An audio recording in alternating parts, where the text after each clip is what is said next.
High school biology teacher Kelly Chavis knew smartphones were a problem in her class. But not even the students realized how much of a problem the devices were until Chavis did an in-class experiment. For one class period, students used a whiteboard to count every Snapchat, Instagram, text, call, or other notification that appeared on their phones. Chavis told students to not respond to these notifications. Teachers around the country have done similar experiments, usually recording dozens of markings on the whiteboard. Chavis, who teaches honors-level classes at Rock Hill Schools in South Carolina, was shocked by the results of her experiment.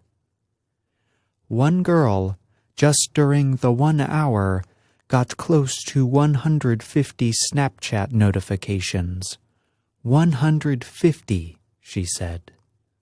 Chavis is among a growing number of teachers, parents, and health experts who believe that smartphones are now partly to blame for increasing levels of student anxiety.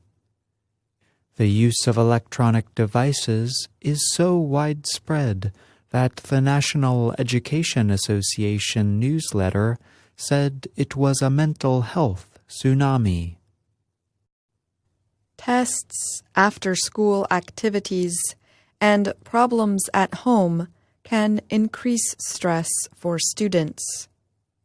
But research now suggests that smartphones and social media are some of the main reasons for the rising anxiety levels. Jean Twenge is a psychology professor at San Diego State University in California. Twenge said it is not a coincidence that youth mental health issues have risen with the number of phones. What a lot of teens told me is that social media and their phones feel mandatory, she said. This use of phones has led to a loss of sleep and face-to-face interactions necessary for their mental well-being.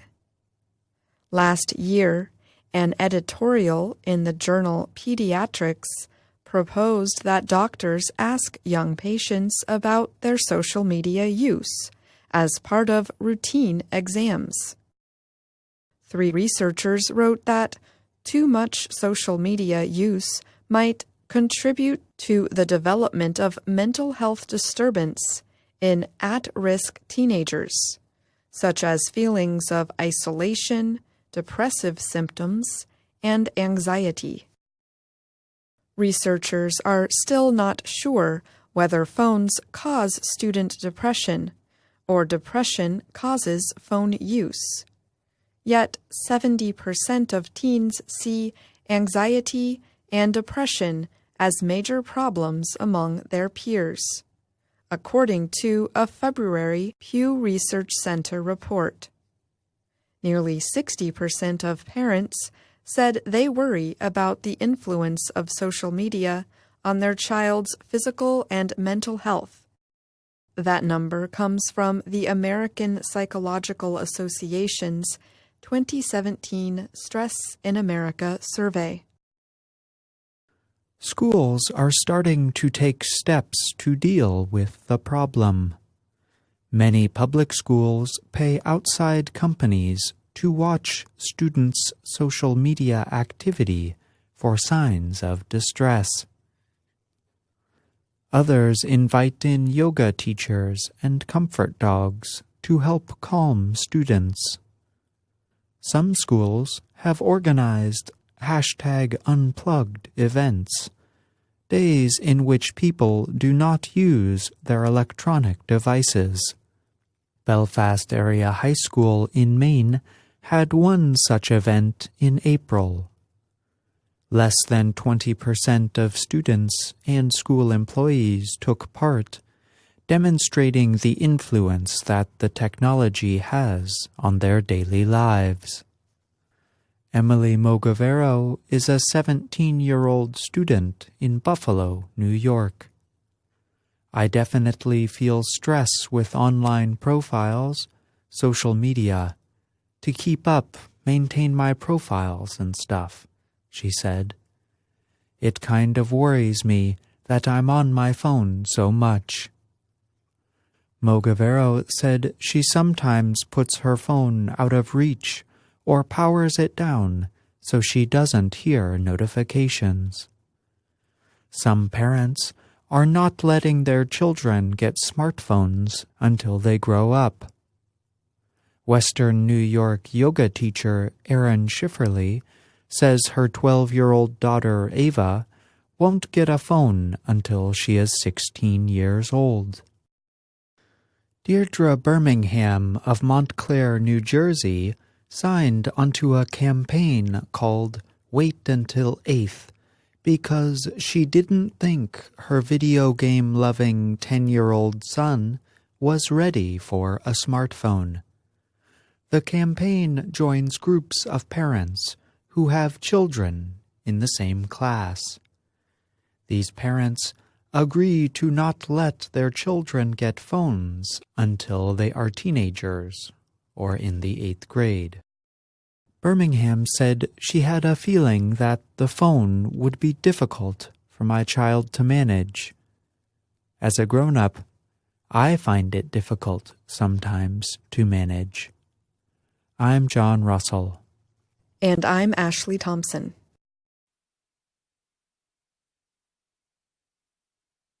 High school biology teacher Kelly Chavis knew smartphones were a problem in her class.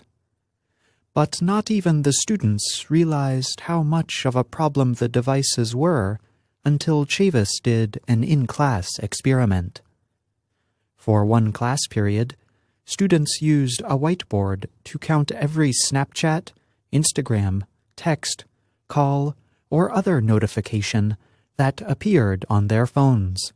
Chavis told students to not respond to these notifications. Teachers around the country have done similar experiments, usually recording dozens of markings on the whiteboard.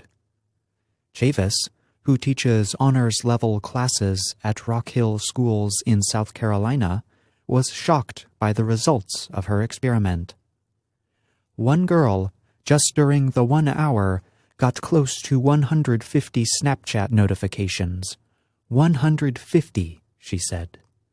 Chavis is among a growing number of teachers, parents, and health experts who believe that smartphones are now partly to blame for increasing levels of student anxiety. The use of electronic devices is so widespread that the National Education Association newsletter said it was a mental health tsunami.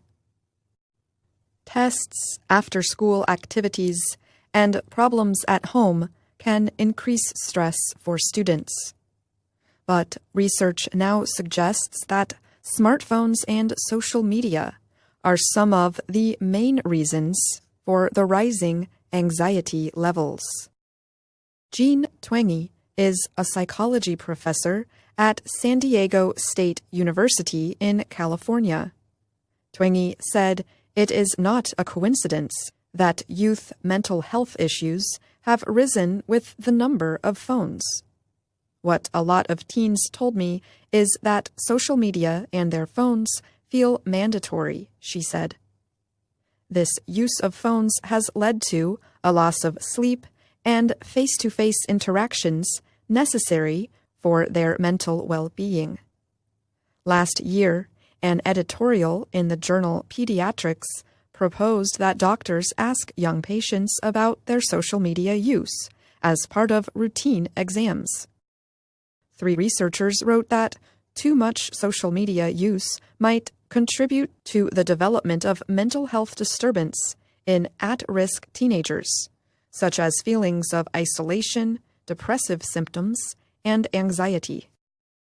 Researchers are still not sure whether phones cause student depression or depression causes phone use. Yet 70% of teens see anxiety and depression as major problems among their peers, according to a February Pew Research Center report. Nearly 60% of parents said they worry about the influence of social media on their child's physical and mental health.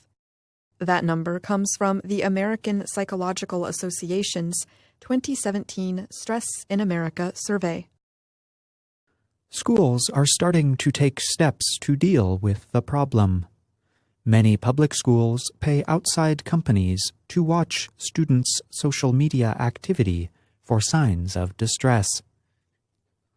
Others invite in yoga teachers and comfort dogs to help calm students. Some schools have organized #Unplugged events, days in which people do not use their electronic devices.